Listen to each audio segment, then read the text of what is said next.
You are watching Christ's Commission Fellowship, changing lives for eternity. We're doing a series on life goals. Bakit po? Kasi unang-una sa lahat, nais kong maunawaan natin ito, na ang Diyos hangad niya na maging maayos ang ating buhay at maging makabuluhan. And for our lives to be meaningful, there must be a clear goals to accomplish. Kaya nga maging ang Bible, sabi niya, in the last days, sabi natin, sabi niya, well done, good and faithful servant. Enter into the joy of your master. So, sa madalit salita, meron siyang pinagagawa sa ating lahat. And ito pong pinagagawa niya to, it's very important and hopefully that would be our goal. At kaya maging si Jesus Christ, sabi niya, if you walk with me, I am the light of the world. He who walks with me will no longer walk in darkness. Kaya kung meron pong isang katangian, isang Christian, siya po ay nabubuhay na meron pong layunin. Meron po siyang goal. Amen po? Now, if you have no specific goals, ang lungkot ng buhay mo. Ang lungkot ng buhay, you're not accomplishing anything. Kaya nga ho, maraming tao, kawawa naman, they just exist. They do not really live.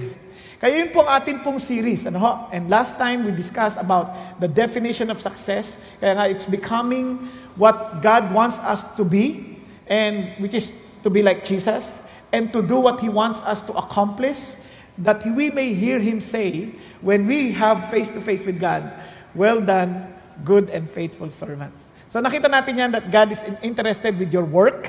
He wants you to be successful in your work. He wants you to be successful in your finances. And He wants you to be successful to have a balanced life. Yung balansadong buhay ba? Yung relaxed na buhay. Hindi yung parang stress ka na parang wala kang pahinga. And now, we will be talking about our life goals, succeed in family relationships. Now, let me just ask you this. Ilan sa inyo, gusto nyo magkaroon kayo ng isang masayang pamilya? Yan. Praise God. Pakitaas ang kamay. Yan. Okay. Yung mga hindi nagtaas ang kamay, ano ang gusto nyong klaseng pamilya? Yung magulo, nagsusuntukan, ganyan, nagbabatuhan ng plato, ganun ba? Now, kung yun ang gusto mo, hindi makakatulong ang message na ito. Kung sakali man, gawin mo lang yung opposite noon. Pero if you really want to have a happy family, I'm telling you, yan din ang gusto ng Diyos para sa iyo. And kasi nga, gusto niya ikaw maging successful. Now listen to this. Bakit? From the very beginning, it was God who invented the family. Tingnan niyo sabi ng Bible. The Lord God said, it is not good for man to be alone. I will make a helper suitable for him. And look at the words. Therefore, a man will leave his father and mother and be united to his wife. In-establish niya ang family and starts with a marriage. It starts with couple, with mag-asawa. Man and a wife. Nasusundan po natin. Nung in-establish niya ho yan, tingnan niyo ha, Diyos ang nag-imbento. He was the one who instituted it. Ibig sabihin, tingnan nyo ha, kahit napakaganda ng sitwasyon na ni Adan. When God created Adam, he was alone. And he was in a perfect environment. Maganda ho yung kanya environment. Kompleto na, lahat ng kailangan niya nandun na. Ano sabi ng Diyos? It's not good for a man to be alone. Sa madalit salita, alam ng Diyos kung anong makabubuti sa tao. Na kung inaisip mo na mabuti sa iyo mag-isa, nagkakamali ka, you just don't understand what life really means. Okay ba yun? Kasi sabi sa tabi mo, hindi mabuting ikay nag-iisa. Okay? Kailangan natin ng kasama. Yan ay design ng Diyos. Now, nagkaroon po ng pag-aaral ang Barna Group of Company. Ito pong Barna Group, ito po yung mga doing marketing research to understand the faith of the American people. And look at what they said. Nagkaroon sila ng survey. Sabi niya, what would make you happy? Ito ang lumabas. Tangible accomplishments or financial accumulation, 25%. Emotional fulfillment, 14%. Good health, 8%. And look at that, good family life, 32%. At it involves yung emotional yan kasi once you have a very good family, it satisfies your emotional need. Kaya ho, napaka-importante. Tingnan nyo ha. Sabi niya, kung gusto mo maging masaya, have a good family. Now listen to this. Ito pa ho, sinabi niya, most people would consider their life a success if they had a strong family unit, a solid and lasting marriage, or if they had done a good job of raising their children. Alam niyo, nakakatuwa lang, no? Sabi niya, kung tatanong yung tao, kahit ano pong tagumpay nila sa kumpanya, tagumpay nila sa trabaho, tagumpay nila sa mga bagay-bagay, kapag sira yung pamilya, parang pakiramdam lang bigo sila. Okay? Kaya, alam nyo, pero sa kabilang bahagi, pag ayos din ang pamilya mo, aayos ka rin sa trabaho eh. Alam nyo ba yan? Tingnan nyo ho, ang sabi ho ni Zig Ziglar sa kanya pong aklat na Homemade. Bagamat na matagal na ho, medyo patay na ho si Zig Ziglar, nasa Panginoon na ho siya, pero ang ganda ho ng kanyang sinulat. Itong sabi niya, "The evidence is convincing that the better our relationships are at home, the more effective we are in our careers. If we're having difficulty with a loved one, that difficulty will be translated into reduced performance on the job." Sabi niya, pagka hindi maayos yung pamilya, nadadamay ang trabaho. Isipin niyo naman, halimbawa, yung babae, buhangera. Ay, sorry ha. Halimbawa lang naman. Kunyari, pag sabi, alis pa lang. Isipin mo yung mama nagtatrabaho. Halimbawa na lang, ano lang siya, factory worker. Habang nagtatrabaho, parang may langaw na. Hindi ka makapagtrabaho na maayos eh. Nagko-computer. Kasi dadalhin mo yan. Laging parang naririnig mo sa tenga mo. Tama? Kaya iba sa inyo, puyat na puyat eh. Sa service na natutulog eh. Sorry. Kasi ang inga, ganun din. Babae, hindi rin makapagtrabaho ng maayos. Kapag ka magulo sa bahay, apektado sa trabaho yan. And look at this. In studying the millionaires in America, ito po ay US News and World Report. Sabi niya, a picture of a typical millionaire is an individual who has worked 8 to 10 hours a day for 30 years. Walang pinagkaiba, just working 8 to 10 hours a day for 30 years. Milyonaryo ha? Pakinggan niyo to. But they are still married to his or her high school or college sweetheart. A New York executive search firm, in a study of 1,365 corporate vice presidents, discovered that 87% were still married to their one and only spouse, and that 92% were raised in two-parent families. The evidence is overwhelming that the family is the strength and the foundation of society. Grabe, no? Isipin mo, nag-milyonaryo to because they were raised by two-parent families. Hindi lamang yun, but they are faithful to their spouse. Kaya sila naging maayos sa buhay. Kaya ang dami hong mga bata, mga magulang. Ilan sa inyo gusto nyo maging matagumpay anak ninyo? Good. Now, alam niyo pong sikreto? Build a good family. Walang ibang sikreto. Hindi mo kailangan mag-aaral ka mabuti. Mag-aaral mabuti, hindi rin siya makapag-isip ng maayos kasi away-away mga magulang niya. Pinag-aawayan ng tuition fee. Nakakatawang tao ay pag-aawayan ng pera, wala naman. Di ba? Huwag niyo na pag-awayan yung wala. Pagtulungan niyo na lang magkaroon. Tama ba? Nagkakaintindihan tayo? Kasi ibang tao ganyan eh. Yun ang problema nila. Ngayon, tingnan niyo po ha. Sabi ho sa isang pag-aaral, ito naman po, mula po sa Children at Risk from the Foster Letter. Look at this. Compared to children of married biological parents, children aged 12 to 17 with cohabiting parents, ibig sabihin mga nagli-live-in, are 6 times more likely to exhibit emotional and behavioral problems. Likewise, adolescents from cohabiting households are 122% more likely to be expelled from school and 90% more likely to have a low GPA. Wow! Bakit? Kasi itong hindi naintindihan ng marami. They thought living together is a sign of love. Yun ang mali. Bakit? Love is not just being together. Love is committed to one another till death do us part. Sabi ng Bible, what God has put together, no man can separate. Yun ang laban ng pagmamahal. Bakit? Ang totoong pagmamahal, natetest yan. Yung wala ng sukuan, pag na-discover mo na lahat ng kapalpakan ng nakapangasawa mo, eh mag-i-stick ka pa rin at mamahalin mo pa rin. Ayos ba yan? Parang nalungkot kayo Pero yun ang totoo. Tingnan niyo si Jesus. He showed us what real love is. We failed, but He still was faithful to us. He is still faithful to us, and He even died for our sin. Tayo na lang ang hindi natin matanggap kuminsan, hindi natin matanggap yung pagmamahal ni Jesus, kaya hindi natin ma-experience.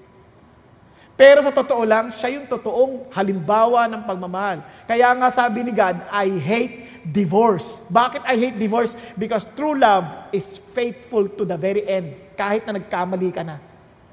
Yung iba lang, sabi nga lang ng Lord, ganito, pag iniwan ka, wala ka na magagawa, ikaw ang iniwan It's the same rule applies to God. Iniwan mo, ayaw mo sumama sa Diyos, hindi ka naman niya pipilitin. Liligawan ka niya para bumalik, pero hindi ka niya mapipilit. Kung ayaw mo, wag mo, mamatay ka. Yun ang sabi niya There would be second death. Dahil wala nang ibang kapatawan, kundi sa pamagitan ni Kristo Jesus. Nagkakaintindihan po? Kaya yun ang amazing dito, kaya nga, yun ang test. Kaya ang ating pag-uusapan, if you want to succeed in a family relationships, say it with me, embrace love. Embrace love. Now, bakit po importante yan? Ito, how will you embrace love? This is not easy. Tingnan nyo two P's. Remember dalawang bagay. Purpose and power. Purpose and power. Hanggat hindi maliwanag sa'yo yung purpose. Kaya maraming tao, lahat tayo may expectations. When we get into marriage, when we get into families, we have expectations. And unfortunately, karamihan ng pumasok, hindi maliwanag yung purpose. Ang isip lang nila, basta tumibok ang puso, wala nang magagawa ang iba. Tama? Basta alam nila, Papa don't preach, I'm in love. Yun lang. Hindi mo naintindihan, may dahilan yan. Ano ka ba? Hindi yan yung tibok lang ng damdamin. Kasi yung tibok ng damdamin, nagbabago yan. Nawawala yung tibok na yan dahil na-heart attack. Kaya itong crucial.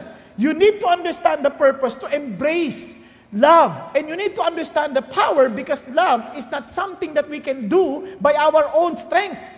Okay po? Now, kaya anong kailangan natin? Understand the purpose. Ano bang purpose ng family? From the very beginning, sabi ng Diyos, go and multiply and fill the earth. And you have heard that several times in the past. Na ang purpose ng Diyos is to spread His image throughout the world. Yan ang purpose ng Diyos. It is not to spread the sinful image, but the image of God. Because we are created in His image. Nasusunod natin. Kaya naman, when people fell into sin, ang programa ng Diyos, tuloy-tuloy yan, hindi nagbago. He chose Israel, and upon choosing Israel, or Jacob, to spread, ito yung sample ng tao ng Diyos, supposedly, and he failed. The family failed.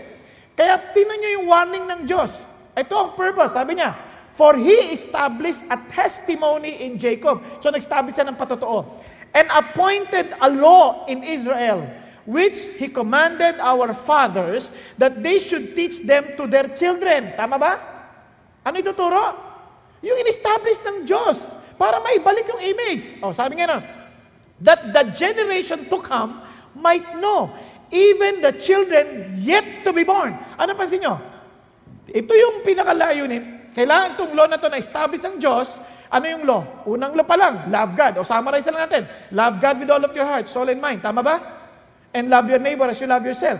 So as you establish this law, pass this on to the next generation, to your children. Yun ang unang purpose. Yung anak, ipasa nyo. Then, even the children yet to be born. Naku, pati apo, damay. Kaya hindi mo lang iniisip yung sarili mo. Iniisip mo, yung anak ko at yung maaari pang maging anak.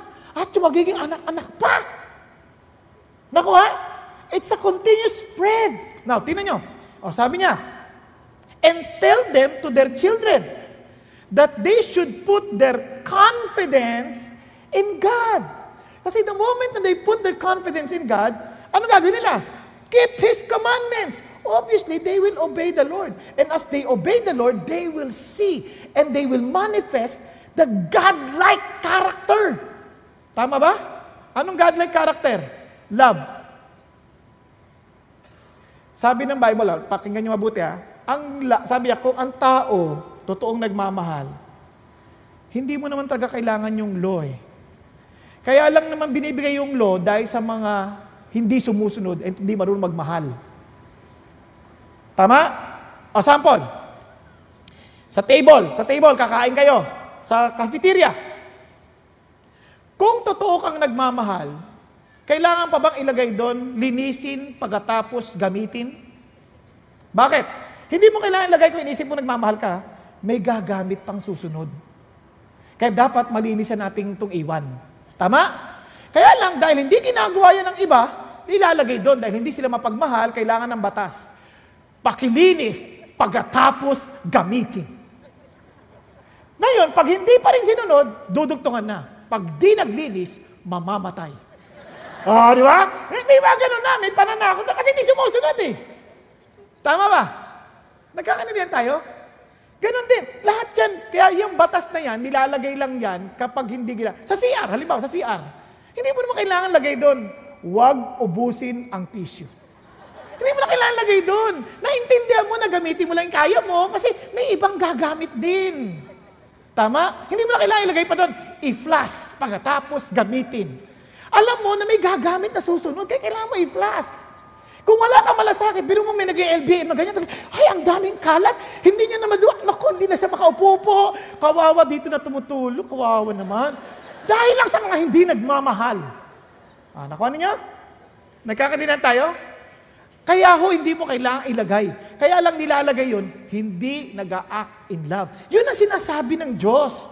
The moment we put our confidence in God, we will of course do what is necessary. It's following the law.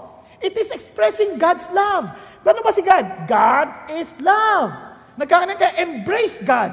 Embrace His law. Look at this. And not to be like their fathers, a stubborn and rebellious generation, a generation that did not prepare its heart, and the spirit was not faithful to God. Tingnan nyo, kaya ang family, ine-expect nila. Now, listen to this para maalala nyo yung purpose. Sabi mo, shhh. Okay, bago ka sumagot, pag may nanliligaw sa'yo, shhh. Bago ka gumalaw, tatay, at nagtatrabaho, bago ka magdesisyon ng mga bagay na maaaring mali, shhh. Bago ka magalit, shhh. Ano yung she? Simulan natin. Tandaan mo na ang bahay mo should be a shelter from storm. Kaya nga ang tawag sa Tagalog ng pamilya, tahanan. Anong ibig sabihin ng tahanan? A place where you can find comfort. Bakit? Tahan na.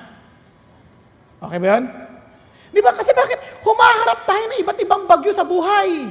Sa trabaho, pagod na pagod ka, binagalitan ka pa ng boss mo. Pag uwi mo sa bahay, mayroong isang asawang makikinig. Ano nangyari? Ganun ba? Di ba? Dito, ikaw pa rin ang bida. Di ba? Tama? Nako-comfort ka eh. Ang problema, yung tahanan, naging tirahan. Kaya tinitira pagdating, kasi naman ikaw kaya naman kayo pinapagalit, ang tabad-tabad mo wala na yung comfort, na pagalitan na nga, dinagdagan pa ng asawa. Di ba? Yung anak, nireject sa eskwelahan. Niloko nila ako, ninutok sila ako, babaho. Sa tahanan, anak, alika. Huwag ka mag-alala, mahal ka namin kahit ano pang amoy mo. Di ba? Paliliguan kita. Para yung si Thomas si Thomas umuwi Pag uwi niya, Papa, Mama, hindi na raw po ako papasok. Sabi ng mga classmate ko, bobo ako.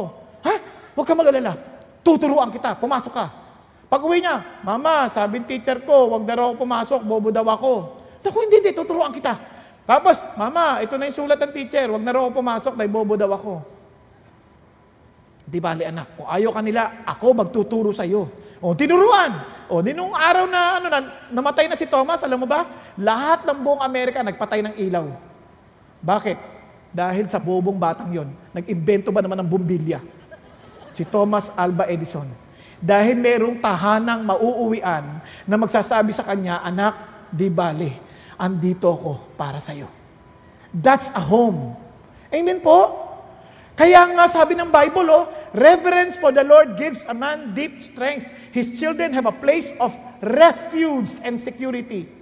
Di ba, ang sarap po na may mauuwian tayo kasi it reflects God. He is our refuge. Panginoon, ang dami ko pong problema, ang dami pong hinaharap. And you can run to God because there you will find refuge. That's a declaration of who God is. Kaya yung bahay natin dapat bahay na tahanan, hindi lamang tirahan. May tahanan ka ba? Ayan. Kung wala, ikaw ang gumawa nun. Don't expect, kung hindi yung parents mo, ikaw ang magsimula. Kung hindi yung kapatid mo, ikaw magsimula. Huwag mong antayin yung ibang tao, ikaw ang magsimula. Okay, tuloy tayo. Tingnan sabi ng Bible. 2 are better than 1. If one of them falls down, the other can help him up. But if someone is alone and falls, it's just too bad because there's no one to help him. Ang dami, rejection, rebellion, ang dami, failures in school, failures in the work, failures, ang dami, those are storms. And buti na lang may magbabangon sa atin. Kaya po, don't wait for someone to lift you up. Be the one to lift others up at home. Okay? Tayo na mauna. Kung hindi ginagawa ng asawa mo, ikaw mauna. Kung di ginagawa ng kapatid mo, ikaw mauna. Kung di ginagawa ng amo mo, ikaw na mauna. Baka magtaka kayo kasi kasama kang katulong sa pamilya. Kasi minsan, yung ibang katulong, andyan na talaga sila ng matagal na panahon eh. Nakuha natin? So, ikaw na mauna. Kung sino ka man na nakikinig ngayon, ikaw ang mauna. Huwag kang magintay na patahanin ng iba. Ikaw ang magpatahan. Hello? Pangalawa, sabi mo, school for life. Alam nyo, ang tahanan dapat yan ay eskwelahan. That's where we learn. Hindi ho totoo na yung parents lang nagtuturo sa anak. Ang mga anak, ang dami natin matututunan sa kanila. Sa totoo lang, ang dami ko natutunan sa mga anak ko. Kahit lalo na sa mga bagay ng computer, paggawa ng PowerPoint, natututo ako sa kanila. Hindi po ako marunong. Yung mga anak ko, matatalino. Sila parang, di ba tayo, pagka binigyan mo sila ng gadget, alam na nila kagad. To cellphone, tingnan mo, alam na nilang gamitin. Tayo, babasahin pa yung manual. Sila walang basa-basa. Ganito lang yan. Ganyan lang. Di ba? Sila, yun lang isang meron kaming sasakyan, hindi namin alam paano namin maigagalaw yung upuan. Sabi ng anak ko, na-discover ko paano makapasok sa loob. Para ganito pala yan, ganito pala. Sabi ko, talino mo talaga. Kasi nga, hindi ko mo magulang ka, ikaw lang nakakaalam ng lahat ng bagay. Minsan kasi may mga magulang, pag sinabihan ng anak, tay, ganito kasi, huwag mo turuan ha. Papunta ka pa lang! Pabalik na ako! Kaya kulang na lang sabihin ng anak ba't ka bumalik? Mali ka Kasi kung tama ka, hindi ka babalik Minsan ganun tayo. Alam nyo, dapat tandaan natin, teka muna, this is a place of learning. Tinasabi ng Bible, may our sons in their youth be like plants that grow up strong. Ano bang ginagawa dyan? When you grow up, you are being nurtured. Tama? You are being fed. Kumbaga, you are being taught. Everybody gets matured, hindi in terms of age, but matured in terms of wisdom, in terms of understanding. How? By learning from one another. Kaya it's a place of learning. Children, listen to your parents. Kaya nga sa Proverbs 1, gusto nyo mag-gain ng wisdom? Sabi niya, learn from your father. Do not leave your father's instruction. Importante yan Kaya nga nung kami nag-Bible study, nagtanungan kami, kayo, ano natutunan nyo sa magulang nyo hindi nyo makakalimutan? Ako personally, isa sa aral na natutunan ko sa magulang ko, sa tatay ko, lalo na sa tatay ko, terrible. Hindi ko makakalimutan doon sinabi niya sa akin. 5 years old ako. Hindi ko talaga makakalimutan. Sabi niya, anak, kumuha ka nga ng kaimito. Ang taas sa puno. Kuha ka ng kaimito. Tay, hindi ko abot yan. Ang sabi tatay ko, di humiga ka. Higa? Di lalong di ko maabot. Yun pala Ang ibig sabihin, anak, huwag mong awayin ang problema mo. Solvin mo. Mula nun, di ko na nakalimutan. Kaya nga ako may no excuse policy. Ibig sabihin, walang problemang hindi nasosolve. Lahat yan nasosolve. Saan ko naman nakita yan? Alam nyo bang, yung tatay pala natin sa langit, ang nagturo talaga niyan. No temptation has overtaken you which is not common to men. But God is faithful that He will not let you be tempted beyond your strength. And the temptation itself will give you a way out. Ano ibig sabihin? Walang problemang hindi nasosolve. Kahit mukha, siyempre, kahit mukha, may belo na. Sabi ko nga, belo? Hindi ko kaya. Oh, mali ka na naman. Magsuot ka ng belo. Tanggal na yung mukha. Di ba? joke lang. Walang problemang hindi nasosolve kung talagang bibigyan ng panahon at iisipan. Amen? Nagkakaintindihan? O, tinan nyo ha. Kaya sabi ng Bible, lalo na mga tatay, listen to this. Fathers, don't exasperate your children. Don't provoke them to anger. Ibig sabihin, don't ever promise things that you cannot fulfill. Don't ever cheat their mothers kasi it will provoke them to anger. Tama? You need to model it. Sabi nga nun, instead, bring them up in the training and instruction of the Lord. Ano napansin nyo? Hindi sa nanay sinabi ha, sa tatay. Guys, if you are planning to get married, then you better understand this. Kailangan mong maging mapag-aral para ma-train mo rin sa anak mo. Importante ito, tatay ang sinabihan. Training and instruction of the Lord. Sino mag-aaral? Si tatay para ituturo sa anak. Kaya mga babae, kapag may nanliligaw sa inyo, at hindi pa siya marunong naman lang magbasa ng Bible at magturo ng instruction ng Diyos, abay, mag-isip-isip ka. Huwag mo sasabihin, magbabago yan. Tumigil ka, hindi siya magbabago. Dahil ang salita ng Diyos ang magbabago sa atin, dahil siya ang magbabago, hindi tayo.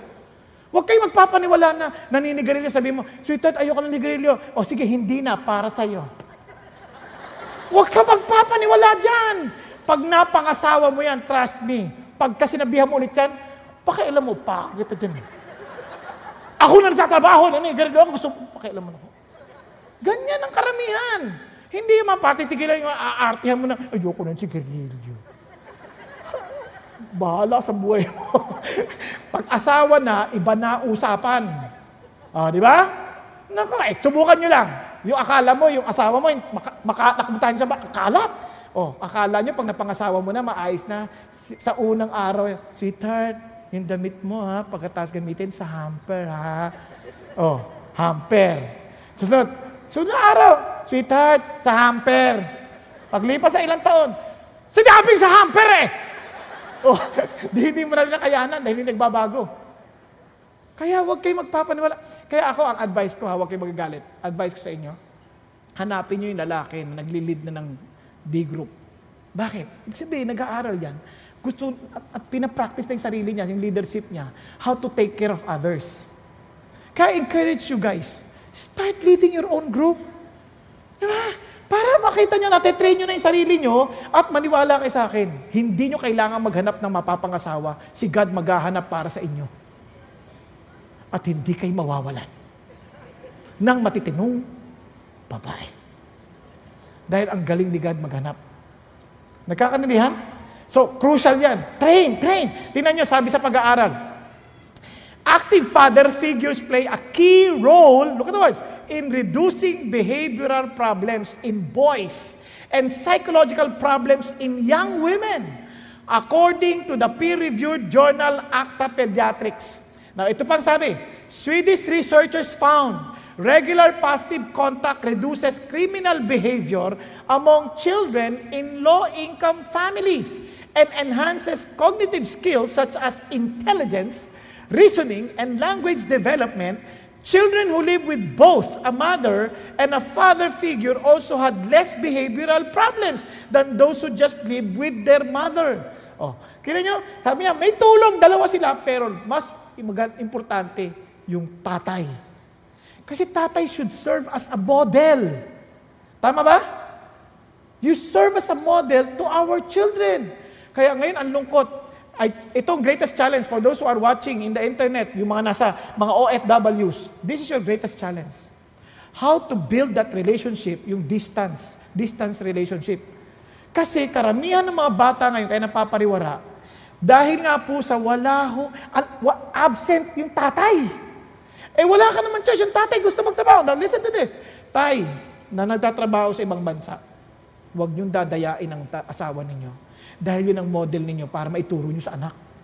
At you really spend time talking with them via Skype or maybe via Messenger or maybe via Viber. Ang dami ng means. Tapos, itong importante, pag uwi ninyo, huwag nyo agad didisipan ang anak ninyo. Build relationships.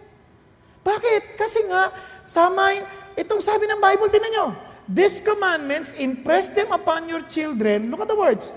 Talk about them. Kausapin. When you sit, ibig sabihin, meron kayong oras to sit together, to discuss things together. Tama ba? Hello? Hindi ba pwede, gawin mo yan. Hindi. Upo naman kayo, magkwentuhan kayo tungkol kay God. Tama? May oras yan. O sabi gano'n, at home, and when you walk along the road, naglalakad kayo magkasama. Ibig sabihin, you have time together, going around, speaking to one another. Tama ba? Hello? Nagagawa niyo ba sa anak niyo yan? Hindi ba? Usap kayo, kwentuhan kayo, biyahe kayo, sama kayo dala mag-ama. Hindi, di ba? Kailangan yun, sasabi gano'n. And when you lie down, natutulog pang magkasama. Napansin niyo ba yan? Parang malungkot kayo Parang di ko na nakakasama tatay ko Grabe no, yung lalabas kayo, matulog kayo magkasama, para nakikita niya, naging sa pagtulog mo, pati sa paghilik mo at pagsasalita mo sa gabi, nakikita niya pagmamahal mo kay God. Hello? Ito amazing. At even when you get up, biruin niyo, it's an ordinary things that you should do. And nag-uusap kayo lagi. Di ba, nag-uusap kayo. Lesson learned. Anak, gising ka na. Aral. Hindi ko makalimutan. Tatay ko, ginising ako. 3:00 ng madaling araw. Hoy, gising ka na. Pag naunahan ka pa ng, ang term niya sa akin, ang mga tamad, mahabang matulog. Hindi kayo. Tulog lang kayo. Tatay ko yun. Hindi kayo tinutukoy niya. kaya tuloy ako, akala ko, pag maikli tulog, may na masipag. Kaya duti na sinabihan ako din ng ating senior pastor, sabi niya, alam mo Bong, ingat ka sa tulog mo kasi mukhang kulang ka sa tulog. Kasi nga ang tulog ko talaga, dati 3 to 4 hours, tapos humaba na napunta ako sa sleep, mga umaabot na ng 5 to 6, kanyan. Sabi niya, Bong, learn to sleep up to 7 hours. Learn to sleep. Sabi ko, pagka ganun, habang nagpipreach ako, tulog ako. Pero, that's true. You need to be relaxed. You need to trust the Lord. Tama? Hello? Kasi even pagtulog, kaya ngayon, siyempre, sa anak ko, tinuturo ko din. Kasi mahirap naman pagka 8, 10 hours, 12 hours na tutulog, tapos aasa kang may makakain ka pa? Wala na. Di ba?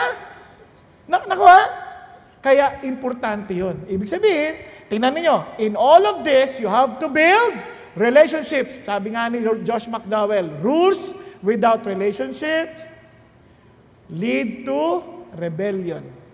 Kasi kahit anong utos mo, yung iba pagagalitan, wala pang relasyon, you build relationship. Hindi pwedeng puto galit. Kailangan may relationship kayo. Para yung relationship will build you up. Para pag sinabi mo, alam niya, kaya mo to sinasabi dahil mahal ka niya. Tama? Nagkakanindihan? Pag uwi niyo, mga magulang, sabihin mo sa anak mo, anak, alam mo bang mahal kita? Pag ganun yung kasagot, medyo kabahan ka. Mahal mo ko? Ganun.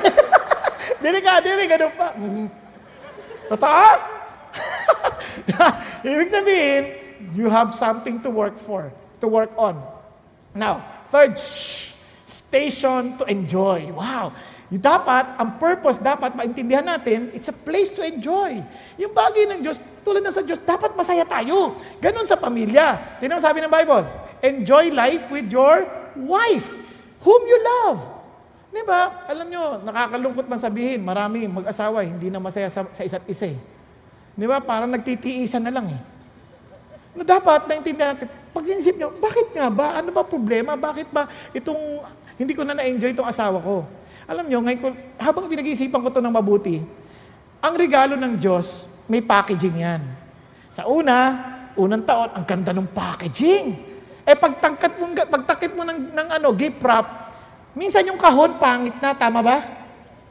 Ay, bulok na yung kahon. So, ayoko na yan. Wag, buksan mo pa. Baka ginto yung loob. At believe ako, dahil galing sa Diyos yan, ginto yan. Tama? Ngayon, minsan, parang nakikita lang natin, bulok yung kahon. Ang daming kabulukan. Masyadong maingay. Masyadong nager. Bulok yung kahon. Di, buksan mo. May ginto yan. Kailangan, it takes a lot of effort to bring that out. The gold inside that ugly box. Nagkakaintindihan tayo. Kaya sabi ng Lord, enjoy mo. Find reasons.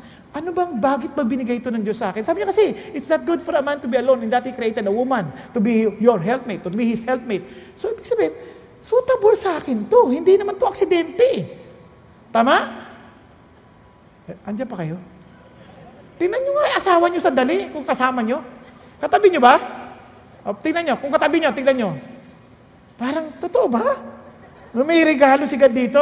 Ito na, assure mo sa sarili mo, may regalo dyan, may regalo dyan, may regalo dyan. So, ilagay mo sa utak mo, regalo to. Ibig sabihin, maganda to. Kung hindi ko man nakikita sa kasalukuyan, may mali sa akin. Okay ba yan? May mali sa akin. Kapag hindi ko nakita yung kagandahan ng asawa ko, may mali sa iyo. Kailangan meron. Kasi ang Diyos na nakakita at naglikha sa asawa mo ay matalino at banal at holy at perfect. Ibig sabihin, hindi siya nagkakamali. Maganda yang niregalo sa iyo. It is for your good. Amen? Okay, tuloy tayo. Kaya sabi niya, be happy with your wife and find your joy with the girl you married. Di ba? Tingnan niyo pa, pati sa anak. Minsan, di ba, yung anak ng baby.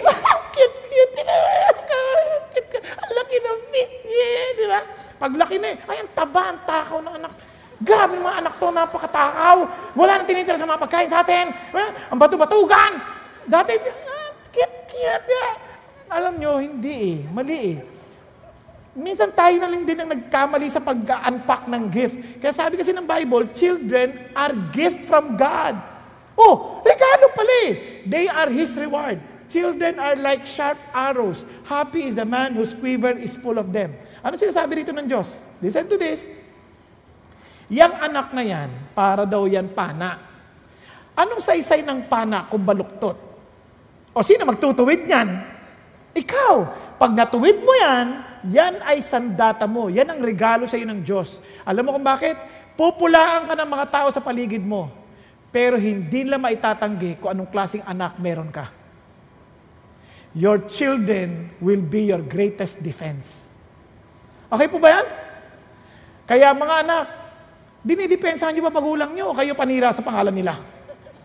Di ba? Panoorin niyo, ito, graduation. Tingnan niyo naman, pag tinawag, halimbawa lang, tinawag anak ko, halimbawa lang tinawag, John Samuel Saking, cum laude. O sino tuwan-tuwa? Parang pana yan, tama? Nakuha ninyo? Pagka sinabi, pagkatawag pala ng pangalan, kaysa naman, ano pangalan mo, iho? Patrick, ano apelido mo? Ha? Mabano? Mabago? Okay ganda Okay. Isabela, sige. Halimbawa, Patrick Mabago, tinawag. Patrick Mabago, tawag ka sa office. Nako, kailangan mabago ka na. Nakuha niyo sabihin? Diba? Kung ikaw yung magulang, tawag ka na naman sa office. Di ba, kawawa yung tatay. Pero ang problema, tatay naman nag-build niyan Siya naman na mag-prepare ng araw, tama ba? Pero buti na, mabait ka, no? Joke lang naman yung akin, ha? Joke lang. So, hindi naman totoo sa iyan. Kaya, importante yon. Kaya you want to make sure it's a place to enjoy. Then how can you enjoy? Make sure that you're the one making your children enjoyable. Okay po? No. Yung mga anak na tamad, ayaw kumilos, sino nagturo dyan? Magulang. Kasi binigay lahat O anak, kain ka na. Breakfast on bed. Nako, sa amin, yung naalala ko tatay ko, tonto ako. Hindi ka naman marunong magluto, hindi ka pwede kumain. Pero magluluto ka ganyan, pagluto ganyan, pagtikim na gano'n. marunong lang kayo magsikain, kayo marunong magluto. Kaya sa awa ng Diyos, lahat kami magkakapatid, mahusay magluto. No, hindi lang marunong, mahusay. Ayabang ko, no? Pero totoo yun. Bakit? Kasi nga, tinrain niya kami.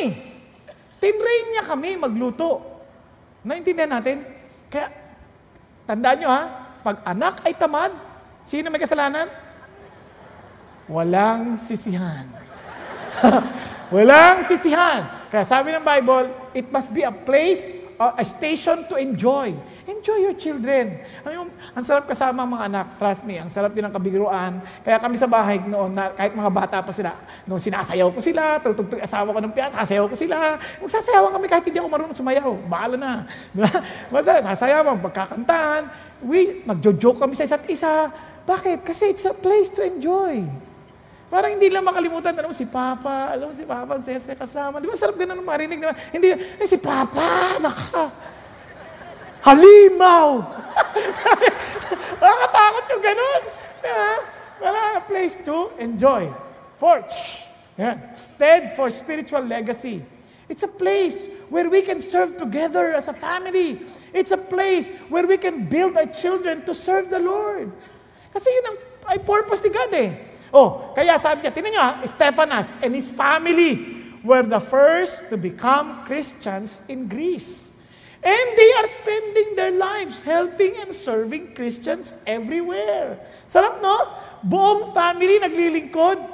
Kaya encourage you, gusto nyo mag-volunteer ng host team, as a family, volunteer kayo. May mga nagva-volunteer na gano'n. Kung meron kayong gift sa music, volunteer kayo sa family. Hindi masamang idea yun. Mag-volunteer kayo. As in, sa group namin, yung aming D group, family D group. Kasi nga, it's a chance for everyone to get involved. And ito pa, tinan nyo. And the whole family was filled with joy. Why? Because they had come to believe in God. Amazing, no? Ito pa. Sabi niya, when God's children are in need, help them out. Get into the habit. Anong habit? Of inviting guests home for dinner or if they need, lodging for the night. Kapag nag-imbita ka ng tao for dinner and lodging for the night, sinong involved? The whole family. Di ba? Tayo mga Pilipino, iba eh. Pag may bisita, ay mga anak, magsitago kayo. Doon lang kayo sa loob. Okay, makikinig sa mga usapang matatanda. Hindi Let them be involved. Let them hear what the adults are talking about. Di ba? Walang for adults only. Walang ganun. It must be an open place where everybody can learn. Okay po ba yan? Kaya yan ang sinasabi ng Diyos. It's a place, a stead for what? Spiritual legacy. Now, yan yung purpose. Ano yung purpose? Ano sabi niya? A shelter for storm. Ano pa? School for life. Para hindi makalimutan, parang University of Life lang yan. School for life. Ano pa? Station to enjoy. And of course, a stead for spiritual legacy. Now, bakit kailangan ng power? Friends, hindi madali yon. Tingnan nyo ha, yung power to embrace love, kailangan natin to. Bakit kamo? Because you have to embrace differences. Dumating na ba kayo sa puntong, hindi ko maintindihan asawa ko, ano ba to? Hindi ko siya maintindihan. Bakit siya ganyan? Dumating na kayo ganyan? Dumating na ba kayo sa pagkakataon na, hindi ko maintindihan ang mga anak ko. Grabe, sumasakit ang ulo ko. Ganyan. Dumating ba kayo sa ganyan? Iba sa inyo, hindi kayo dumating sa ganyan, purihin ng Diyos. Pero sa mga dumadaan sa ganyan, ang hirap. Kasi sa una, parang, di ba, nagliligawan pa lang, parang gusto ko siya kasi we're different. Opposite attracts. Pero pag mag-asawa na, opposite attacks. Hindi ko siya maintindihan, ibang-iba kami. Yung ganyan na yung dating. Hindi mo pa naman maintindihan yung kapwa mo. Bakit? Yung kasama mo, hindi mo masama maintindihan yan. Yung anak mo, hindi mo masama maintindihan yan. Sino mo sabi ng Bible? No one can really know what anyone else is thinking or what he is really like except that person himself. Wala talagang nakakaalam. Ang hirap, siya lang din. Isipin mo nung napangasawa mo, hindi mo maintindihan talaga. Salita pa lang, mga babae, huwag kayo magagalit ha.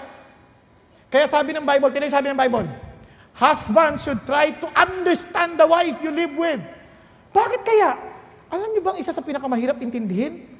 Huwag kayo magagalit ha. Mga babae, ang hirap. Pabago-bago. Salita pa lang, ang daming kahulugan. Sabi ng asawa, sweetheart, magbabasketball ako. Bahala ka. Nako, yung bahala na yan, ang daming meaning nun. Yung sa lalaki, sa kitid ng utak, ay bahala daw ako. No. Diba? Ang babae, bahala ka, bahala ka, bahala ka. Ang daming kahulugan. Naintindihan ninyo? Kaya, kailangan mong intindihin yun, uunawain mo yun, aalamin mo yun. Sabi, you should understand your wife. Tubukan nyo lang, mamili kayo, kakaiba ang asawa, ang hilig mamili yan. Para pag namili yan, hindi napapagod. Damit lang yan, ang tagal. Kung lalaki hindi iintindi, upo lang yan. Matagal pa ba? Ano ba yan? Ano ba hinahanap mo? Buong department store ba? Isang blouse lang. Isang blouse lang yan. Pipiliin isang blouse, ilang palit na yan. Kuha ka pa, kuha ka pa, kuha ka pa. Tapos pagkakuha niyan, pag uwi sa bahay, ayoko nito. Naku! Kailangan mong intindihin. Di ba? Naku. Nakaka-relate kayo, ha? Napanood ko kayo, Hindi sa totoo lang. Pinanonood ko, iba't ibang klaseng tao, nakita ko na yan. Parang replay. Kaya nga, you have to understand. Sa luto, hindi ko maintindihan. Pag babae nagluto, ang sarap pa. Kulang nga Kulang ng alin, Ricardo. Paano pa kung kompleto to? Hindi ko maintindihan. Kaya it takes a lot of patience. Ang totoo niyan, it takes a lot of wisdom. Kaya sabi ng Bible, homes are built on the foundation of wisdom and understanding. Magkakaiba tayo. Iba't iba ang the way we handle things. Kaya minsan kaya nag-aaway, katid sa anak, we think that they think the way we think. Tama? Hindi mo pa naisip yun na dapat ganito ginagawa mo. Hindi niya naisip talaga Yung isip mo, hindi necessary na isip niya rin, magkaiba kayo. Magkaiba kayo ng pinanggagalingan, magkaiba kayo ng background, magpakaiba kayo ng the way you think, magkaiba. You have to embrace that reality that differences are not sin. It just need you to mature. They need you to mature, kaya yung differences na yun helps us to be matured enough to understand. Magkaiba nga pala talaga tayo. Nakuha ninyo? Hindi dahil sa ang labo mo, malabo ang tao talaga. Hindi, magkaiba lang talaga. Magkaibang magkaisip. Kaya nga, sabi, kung foundation ay wisdom, paano? Kaya ka mag-pray. But if any of you lacks wisdom, let him ask God. Well, alam niyo, tandaan niyo to God is generous in giving you wisdom at hindi kanya susumbatan. Hindi niya sasabihin, pasensya ka, yan ang pinili mong asawa. Walang ganon. Tutulungan ka ng Diyos dahil siyang naglikha sa taong yan. Sa anak, ganun din. Hindi pare-pareho ang anak. Hindi yung disiplinang ginawa mo sa panganay, pareho sa pangalawa, uubra. Hindi. Minsan magkakaiba sila ng personalidad. Nakuha ninyo? Ayun, may kambal ako. Magkaiba hilig. Magkaiba. Parehong kuna ang kinalakihan yan. Isang kuna lang. Pero magkaiba sila ng style. Kaya nga magkaiba kurso nila Nakuha? Kaya sabi ko nga, kahit kambal, kahit parehong environment, kahit pareho na yung hindi ibig sabihin pareho sila. Magkaiba pa rin. Kaya iba approach. Iba. Hindi pare-parehas. Ngayon, sabi ng Lord, kaya pagka meron ka ng wisdom, tinan nyo, sa babae pa lang, just to show you something. Nung nagpe-pray ako personally, tinatry ko understand ang mga babae, lalaki, bilang pastor. Tingnan nyo na lang, I will greatly, nung nagkasala ang babae at ang tao, I will greatly multiply your pain in childbirth. In pain, you will bring forth children. Yet your desire will be for your husband, and he will rule over you. Ano napansin nyo sa mga magulang? Una, babae. Try to understand. Kaya kayo na hindi pa nag-aasawa, mag-isip kayo mabuti. Ano sabi? Anong sumpa sa kanila? Painful childbirth. Tama? So ano ibig sabihin? Magugulat kayo na dating ikaw ang attention niya, biglang nalipat sa anak. Kasi painful sa kanya yun So, tinitreasure niya anak. Kaya lagi inisip anak. Pagpunta niyo sa department store, bibili ng damit, anak ang naiisip. Anak, anak, anak. Hindi kanya masyadong maisip dahil hindi kanya anak. Anak, anak, anak. Puro anak. Diba? At ito ang makakatuwa pa. Isa sa sumpa. Her desire is for your husband. Ibig sabihin, gusto niyang kontrolin yung husband niya. Pero yung husband niya will rule over her. Oh, ano napansin niyo sa mga babae? Nagiging nager. Kaya naging nanay. Pansinin nyo, lahat pinapansin. Para bagay yung lalaki, hindi nag-iisip. Oh, yung subo mo. Oh, yung bibig mo, ha? O yung buhok mo, ayusin mo. Wala na. Lahat napapansin. Napansin nyo ba yun? Parang trying to control. At napaka-manipulative nila. Try to understand them. Bakit manipulative? Ibang-iba sila. Gusto nila makontrol ka, tatahimik yan. Pag gusto nila at hindi mo ginagawa, tatahimik. Galit ka ba? Ano nga? Grabe, pag nanahimik ng babae, anong nangyari sa lalaki? Ano na nangyari? Kinokontrol ka na. Ang tatalino nila. Di ba? Now, what am I trying to tell you? Girls, women, that's not an excuse. It is for the guys to understand. Hindi excuse sa inyo yan. Bakit? You're no longer under curse. You're under God's grace. Tama? Kaya nga sabi ng Bible, submit. Pero for men, kung hindi man sila nagsasubmit, try to understand them with wisdom. Ganon din ang lalaki. Tingnan niyo lalaki. Because you have listened to the voice of your wife and have eaten from the tree from which I command you, you shall not eat from it. Cursed is the ground. Because of you, in toil you will eat of it all the days of your life. As sabi niya, both thorns and thistles it shall grow for you, and you will eat the plants of the field. Ano napansin niyo? Ano mahihirap sa lalaki? Yung trabaho. It will be very, very difficult for them to earn. Kaya naman, kapag sila nagtagumpay sa trabaho, trophy nila yon. Kaya napansin niyo dati, ikaw lahat ang atensyon niya. Nung napangasawa ka na, yung career ang kanyang atensyon. He wants to have that trophy. Tama? Kasi gusto mong regaluhan siya ng kapareho sa'yo, bibigyan mo ng card. Pag binigyan mo ng card yan, magagalit yan. Credit card, matutuwa. Pag-isipan niyo mabuti. Yung babae, na-expect nila, pag binigyan ng bulaklak yung lalaki, kapareho na reaksyon na, saya-saya bulaklak. Ang isip niyan, gadget. Bigyan mo ng plies, saya-saya. Bigyan mo ng mga bagay na magpapadali sa buhay nila, kaya ang hilig sa kotse. Then try to understand. Di ba? Yung lalaki naman, dahil hindi naintindihan yung babae, niregaluhan ng Swiss knife. Huwag ka rin dito, saksakin kaya kita. Hindi yan naintindihan. Magkaiba nga eh. You need to embrace that difference. Again, guys, that's not an excuse. It is for women to understand because we're no longer under curse. Nagkakaintindihan tayo? Ngayon, bukod pa dyan, ito pang gusto nyo maintindihan ng Lord. Di ba? We are to be wise, making the most of your time because the days are evil. Look at this. Not only that we are to be wise to do the will of God, but we are to be filled with the Holy Spirit. Bakit? That will help us overcome the curse. Para yung differences natin, ma-overcome din natin. Paano? Una, the wife. Ito ang totoong palatandaan na we are filled with the Holy Spirit. We subject to one another in the fear of Christ. Nagkakaninan tayo, we submit to each other in the fear of Christ. Wives, be subject to your own husband. I cannot discuss in details about this issue, but one thing is for sure. Wives, you know that you are filled with the Holy Spirit. You know how to submit to your husband. Pag hindi ka submissive, mag-pray ka na, Lord, fill me with your Holy Spirit. Kasi alam mo na, alanganin ka na. Wala kang power to embrace differences.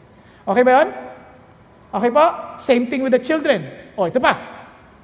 Husband is the head of the wife, as Christ also is the head of the church, he himself being the Savior of the body. Now, husbands, love your wives, just as Christ also loved the church and gave himself up for her. Ano ibig sabihin?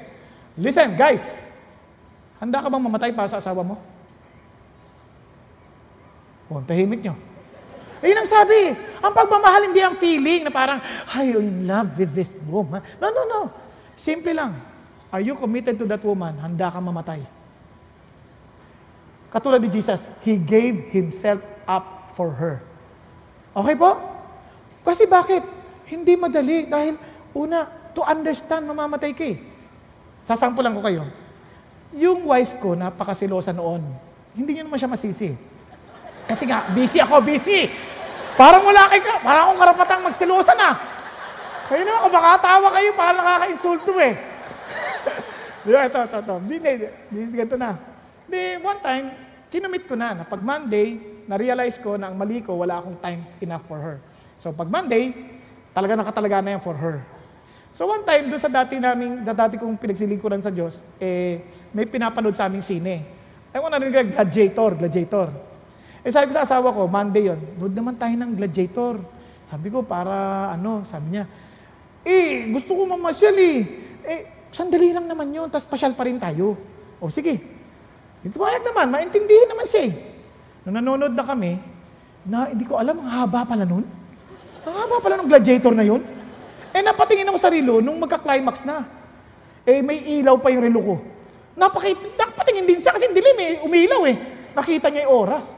Yan na sinasabi ko Wala na tayo mapapasyalan, sarado na yung mga tindahan. Parang lumipat yung Gladiator sa kanan ko. Di ba? Di, kinabahan na ako. Sabi ko, Panginoon Diyos, di bali na nga, hindi ko na lang tatapusin. Ako po ay kuripot na tao. Kaya hindi pwede yung naggastos ka tapos di mo tatapusin. Pero ang tanong lang, ano ba mas importante sa'yo? O di ganyan na. Sabi niya, ika na, isa tayo, pasyal na tayo. Hindi mo na ba tatapusin? Tulad ng mga masinungaling na babae, akala mo gusto matapos. Pero pag tinapos mo, tapos ka. Diba? Kaya buti na lang, naintindihan ko na yon. Nasabi ko, hindi na, tara na, labas na tayo, pasyal na tayo. Hindi yung, saan mo gusto pumunta? Dali mo, sayang na. Walang ganon. Sige, saan mo gusto pumunta? Saan mo gusto pumunta? Di, pagkatapos, hindi ko alam na inoobserbahan niya ako. Sabi niya, pag uwi namin, bakit hindi mo tinapos? Ay nako, ayoko makasama si Gladiator habang buhay. Ikaw ang makakasama ko habang buhay. Kaya okay na yon. Alam nyo, isang bagay mag-isipan mo, it's a death to your desire. It's a willingness to die for what you want because of love. It's not feelings, it is a commitment to do what Jesus wants us to accomplish. Amen? That's love. No, di naintindihan mo, embracing differences. Now, look at this. Children, obey your parents. Kapag ang mga anak hindi obedient sa parents and not honoring to their fathers and mother, kasi minsan numusunod Anak, gawin mo to. Opo. Lagi na lang ako. Hindi man honoring yan. Obeying lang yan, pero hindi honoring. Ang sabi honoring, yung nakaka-honor naman, yung nakakaangat naman sa kanila, hindi parang, utot. Opa, ano mo gusto nyo? Yung ganun ba? Hindi ganyan. Yun, alam mo na, hindi ka filled with the Holy Spirit. So you need that power. Amen? Okay, ito pa, sabi niya, so that it may be well with you, ikaw pa rin ang iniisip ng Diyos, that you may live long on the earth. Now, sa Father, ganun din. Do not provoke your children to anger, but bring them up in the discipline and instruction of the Lord. It takes the Spirit of God to do that. And sabi nga, slave, be obedient to those who are your masters. Pati katulong sa bahay. Makinig ka sa master mo, para sa Diyos. Be filled with the Spirit. You need that power. And masters, do the same things to them. Diba? Sabi niya, wag tayong, parang, minsan, balasubas tayo sa mga tao natin, o kaya naman, parang inaapi natin sila lagi, parang wala silang karapatan ng kasiyahan at kapahingahan. Hindi tama yon, sabi ng Lord. Treat them. Tandaan niyo, may master ka din. And the Holy Spirit will give you that power to embrace that difference. Amen? Okay, now, how about individual needs? Sabi kasi ng pagmamahal na totoo, ganito. Sabi ng Bible, in the same way, husbands ought to love their wives. Tama ba? As their own bodies. He who loves his wife, loves himself. After all, no one ever hated his own body, but feeds and cares for it. So in other words, you are there to provide for the needs of those people in the family. Kasi may mga needs yan Asawa mo may emotional need, may physical need, may need sila. Ang anak may need sila. May need of attention, may need sila. So we need to provide for those needs. Paano natin malalaman? Communicate, talk with them, ask them. Para hindi tayo nag-a-assume ng need. Kundi kausapin sila, have time with them, listen to them, watch them. Because we need to know their needs. Kasi sabi ng Bible, look out for each other's interest, not just for your own. Kasi ang problema natin, masyado tayong self-centered. Kiling natin tayong sentro ng pamilya. Hindi. Mga anak, para bagang kumaka-request sa magulang. Parang sila lang ang napapagod, sila lang ang kailangan ng tulong. Hindi you need to think of the interest of your parents. Yung parents naman, ganun din. Akala mo sila napapagod, sila lang. Hindi, isipin mo rin yung pangailangan ng anak mo. At yung isa't isa sa mag-asawa. Yun ang sinasabi ng Bible. O, tignan nyo the man should fulfill his duty as a husband, and the woman should fulfill her duty as a wife. And it should satisfy the other's needs. May mga needs O, sample lang ko kayo. Sa mag-asawa pa lang, makita nyo kaagad ang problema ng hindi nagkakaintindihan ng needs. Sabi ni Dr. Willard Halley, may his needs and her needs. Magkaiba. Tingnan nyo yung mga lalaki. Ang top 5 needs ng lalaki. Sexual fulfillment, recreational companionship, an attractive spouse, domestic support, admiration. Wow, kaya naman nung dalaga pa lang kayo, talagang sobrang na-inlove yung lalaki. At nung mag-boyfriend sobrang in-love. Bakit? Ang ganda mo. Ang linis ng kutis mo. Diba? Ang bango-bango. Nung napangasawa na, amoy kawali. Hindi naglilinis ng katawan. Kasi isip mo, asawa ko na lalabas, nakasando, gulat-gulat. Diba? Nawala yung attraction Parang anong nangyari? Diba? Tapos tinan nyo, recreation, companionship. Nung dilaga pa lang, sama ka, maglalaro kami. Sige, mag-chichirpe. Shoot that ball. Shoot that ball. Nung asawa na yan ang alam mo, maglaro ka na maglaro, batugan. Wala na yung admiration, wala na yung support, wala na yung attractive spouse. So ano pang aasahan mo? O, tinan nyo. Kaya tuloy, parang tataka ka, ba't nagbago asawa ko? Kasi hindi mo naintindihan yung need niya Naintindihan natin?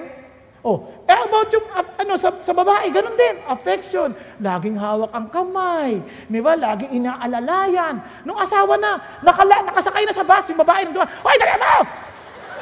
Naiwan na. Usap, conversation, walang katapusan. Ngayon, hindi mo siya makausap. Honesty and openness. Ikaw na humawak ng cellphone ko. Wow! Ngayon, asawa na. Pati sa pagligo, kasama yung cellphone. Hindi mo naman pwedeng panghilo dyan, touchscreen. Financial support. Di ba? Yung lalaki, parang ang daming pera. Ako na yan. Ako na yan. Ako na yan. Nung asawa na, ikaw na yan. Bakit? Sa'yo ko na binigay lahat ng pera Wala naman siya binibigay. Nasapat. Kulang-kulang. Nung family commitment, parang lagi kang una. Pag nung pangasawa na, hindi na. Hindi na bibigay yung need ng asawa. Yun yung mga top needs pa lang. Nakuha natin? Kaya, understand the need of our partners. Understand the need of the people around us. Children. Di ba? Yung mga struggles nila. Look at this. God who is at work. This will help us. This is the power that we need. God who is at work within you will give you the will and the power to achieve His purpose. Finally, embrace allowance for imperfections. Ano napansin nyo? DNA. Differences. Di ba? Needs and allowance for imperfections.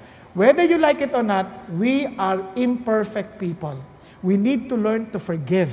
We need to learn to not to bear grudges or bitterness towards our partner, towards our children, towards our parents. Walang ganun. Kasi learn to understand, we are imperfect people. Don't ever give up on each other. Kasi sabi naman, let there be no more bitter resentment or anger, no more shouting or slander, and let there be no bad feelings of any kind among you.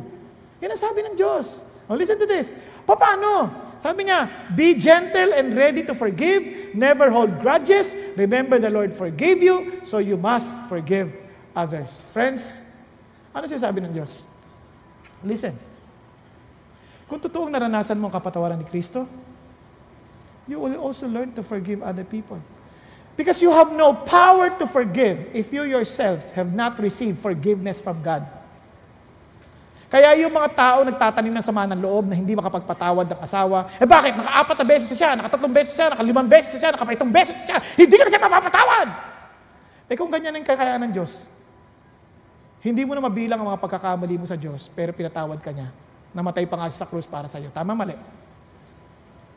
Ngayon, kung totoong naintindihan mo yan, forgive. So I pray for those couples na hindi kayo nagkakapatawaran, hindi kayo nag-uusap, kahit magkasama ka sa bahay, hindi kayo nag-uusap, hindi kayo, parang kung tinitiis nyo yung pakiramdam nyo sa isa't isa, and you're trying to be enjoyable to your friends but not to your spouse, not to your children, listen to this. Time to forgive if you truly belong to Jesus. Because if you truly experience the forgiveness of Christ, tandaan natin, we are not perfect people. We are all imperfect individuals. Nakakadinan po. This is the power of God. Kapag totoo si Jesus sa atin, trust me, I'm telling you, you will see the beauty of families. Let me just, okay lang 5 minuto, panoorin lang ho natin testimony po ni Peter Jr. tungkol sa kanilang pamilya. Let's watch. So I want to show you a different picture, a different study, not by Harvard, not from Hollywood, but one I am very familiar with. You may have seen these pictures before, one that I am personally watching still and have now studied for over 40 years. About 46 years and 3 months ago, a young Chinese man who looks like Bruce Lee, in January of 1972, met a gorgeous American woman. And you know, many people today think, oh, they were special, they were different. But I know, because I've seen them for all these years, they were not any more different than a regular person. Yes, cultural marriages, cross-culture was not so common. But what they did have is this one most important common denominator. They both loved God with all their heart. And each of them, on their own, had committed to seek and love Him with all their heart. Not because of a religion or family pressure or a church or culture, but because each had a personal relationship with their God. Years later, they gave birth to what? 5 strapping young children. All of those children started to understand a little more about life.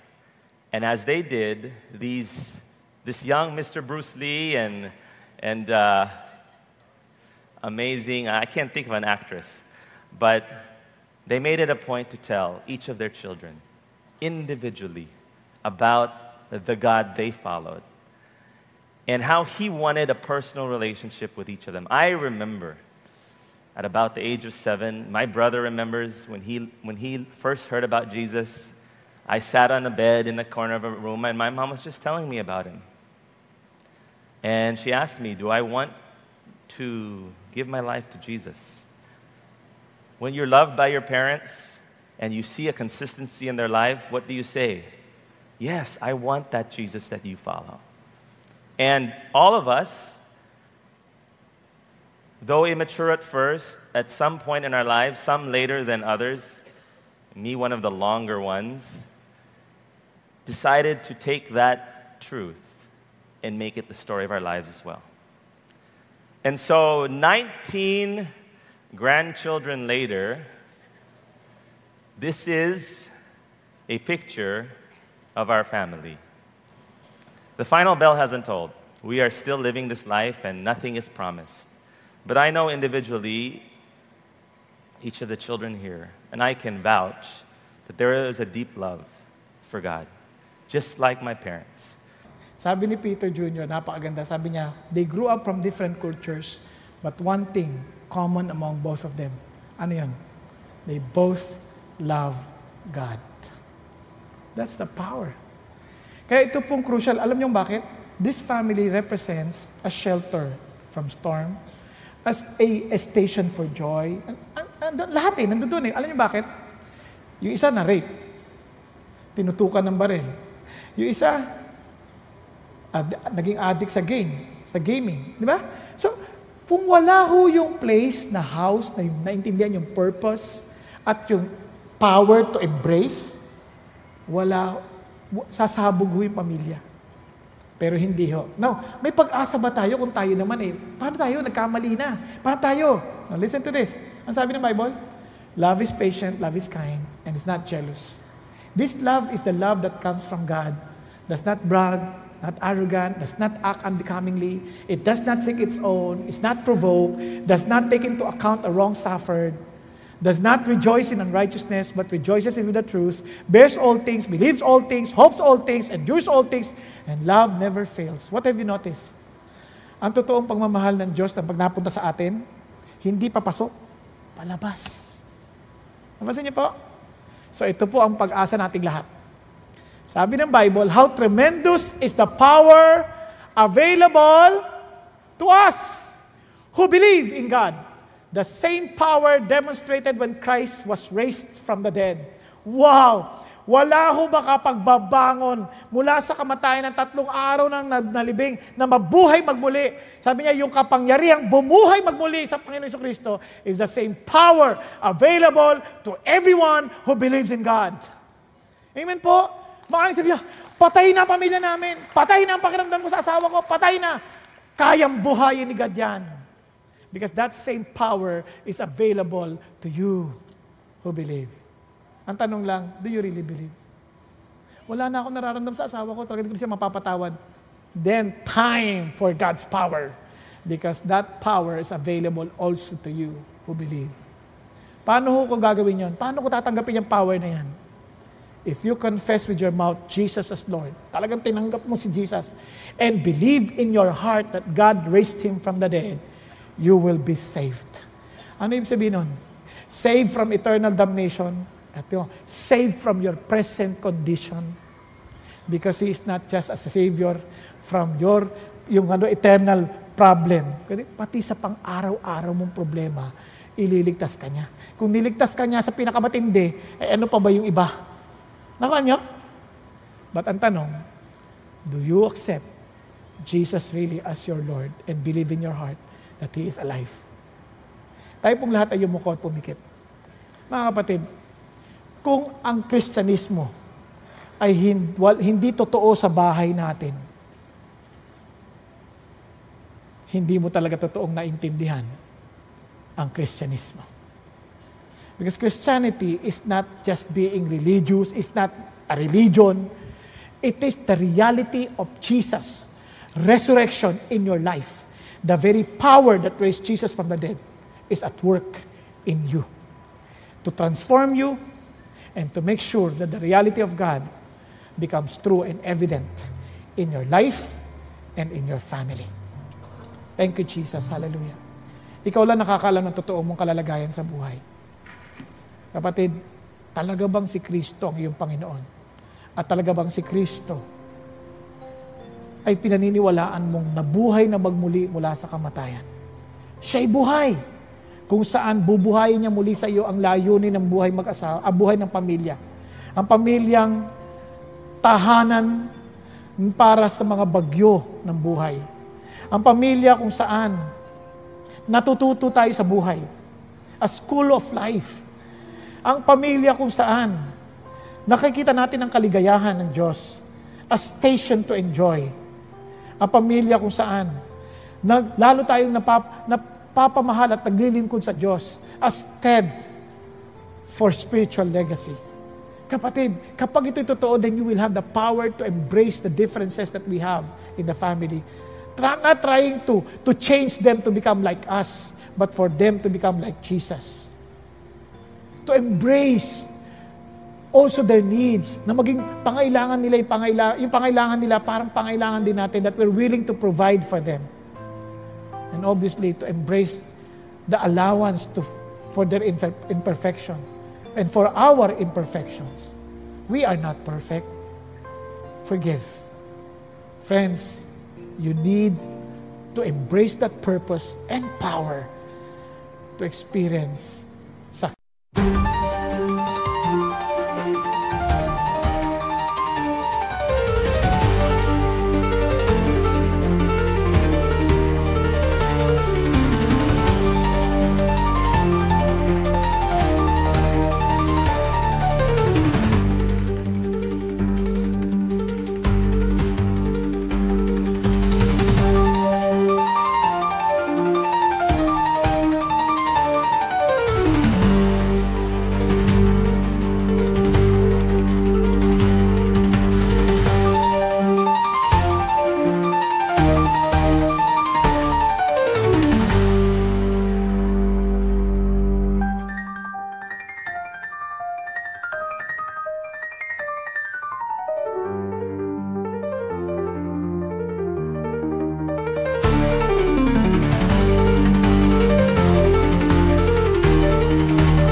success in your family relationships.